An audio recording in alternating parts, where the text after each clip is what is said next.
Chapter 38, Diffraction and Polarization. This is the last chapter in Physics 1C. In this chapter, we're going to discuss two topics. The first one is diffraction. That is a continuation of our study of the superposition principle for visible light that satisfy coherence conditions. As we learned in the previous chapter, the difference between interference and diffraction is that in the case of diffraction, the source of the light wave is a continuous source. You cannot count them as 1, 2, 3, 4 as discrete sources.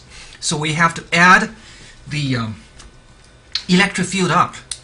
Instead of the normal summation E1 plus E2 plus E3, we have to divide it into infinitesimally small pieces and then find the contribution dE from each infinitesimally small piece, and then we add all the contributions together by integration. Okay, so this is so-called diffraction. We'll look at examples of that, and then we'll also look at polarization, which is the special feature of a transverse wave, which we'll see in the second half of this chapter. Okay, so let's first focus on diffraction. There are several important examples of diffraction.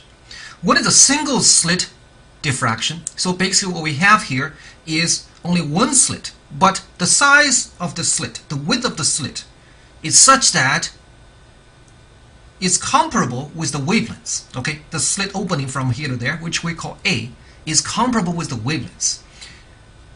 In that case, waves from different parts of the slit will actually have different phases as they arrive at a screen. Okay, and the slit is not wide enough so that you can ignore the wave nature and simply go back to geometric optics.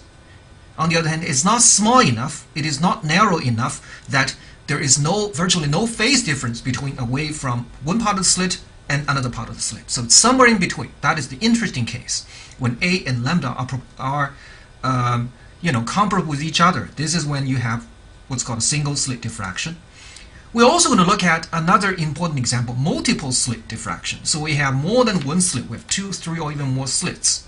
In that case, not only are we going to consider the diffraction due to the width of each slit, we're also going to look at how we add different slits up, slit 1, 2, 3. So on top of the diffraction, we also have interference effects coming from discrete slits, slit 1, 2, 3, added together.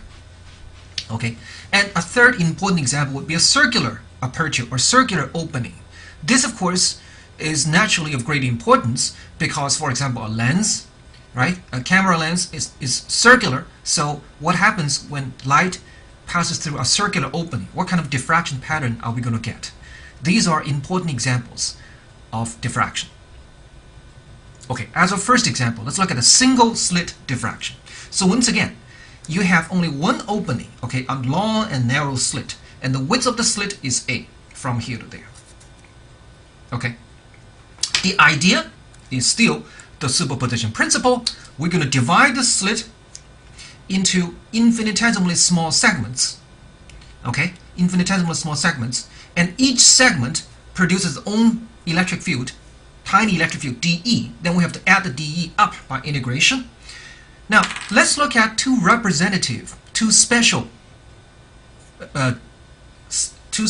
infinitesimal small segments. One is the very first one, right?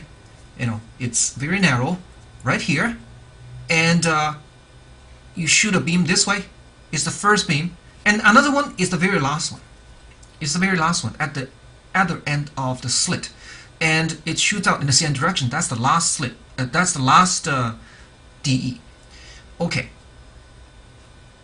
let's look at what happens. Okay, these two beams have a phase difference because the second beam, the last beam, would travel an extra distance of A sine theta before arriving on a distant screen. Okay, now what happens if these two beams are in phase, which means the difference in their lengths A sine theta happens to equal to n lambda. So the first beam and the last beam are in phase. They add up to each other in a constructed interference. Okay, what happens to the overall intensity in that direction if A sine theta satisfies A sine theta equals n lambda? Do we get a bright spot? Do we get a dark spot? Do we get anything in between? Well, it is clear. If you block everything in the middle, okay, you only allow one very narrow slit here and one very narrow slit there, then if A sine theta equals n lambda, then clearly you're going to get what? You're going to get a bright spot, right, along the direction theta, right? Because after all, these two slits, these two beams are in phase, okay? Now, imagine then what happens is if I take down all the partition in between, okay? So I have a much wider opening, not just a little slit here, little slit there. I open up everything in between, okay? So I have a wider slit of width A. A is comparable with wavelengths. Now what happens? Well, intuitively, you might think that as you open up more light, open up more region where light can go through, you're going to get even brighter spot, right? In the same direction, right? Well, believe it or not, what happens is just the contrary. As you open up everything in between here and there, allow light to go through, okay, you find that this direction, which satisfies this equation, all of a sudden turns into a dark spot, not a bright spot, okay? Why is that? Well, the pattern that we're going to detect here is no longer called an interference pattern. It's called a diffraction pattern because it's made of all the contributions from all these narrow slits, okay? All these DEs. How many DEs are there? Infinite numbers, okay? Infinite numbers you have to integrate over DE. Now, how does one understand that when the first and last of these two beams are in phase, you're going to get zero, okay? You get a total darkness. Then what we're saying really is that you add all the DEs up, you get zero, right? How is that possible? How do we understand that? Okay? How do we understand that? Well, this particular case is not that hard to understand, as a matter of fact. Imagine we mentally divide this slit in half, okay? So mentally divide it in half. Here's the upper half and here's the lower half. Now, imagine the first beam in the upper half. That's this beam, right? And then you imagine the first beam in the lower half. That's that beam. Okay? The first beam in the lower half. Look at these two beams. What is the path difference between this beam and that beam? Well, this distance is half of A, right? It's half of A. And if A sine theta equals n lambda, okay, multiple wavelengths, okay, then let's say A sine theta equals 1 wavelength, all right? So, the path difference between this slit and that slit is 1 wavelength. Then what about the path difference between this slit and that one? Isn't that equal to half a wavelength? Right? Isn't that equal to half a wavelength? Now, doesn't that mean that this particular source and that particular source will cancel each other out because they're in destructive interference?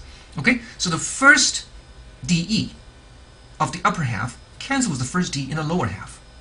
Okay, now what can we do next? Well, let's pick up a second DE, okay, which is the second beam from the upper half, starting from right here, and then the second beam from the lower half correspondingly.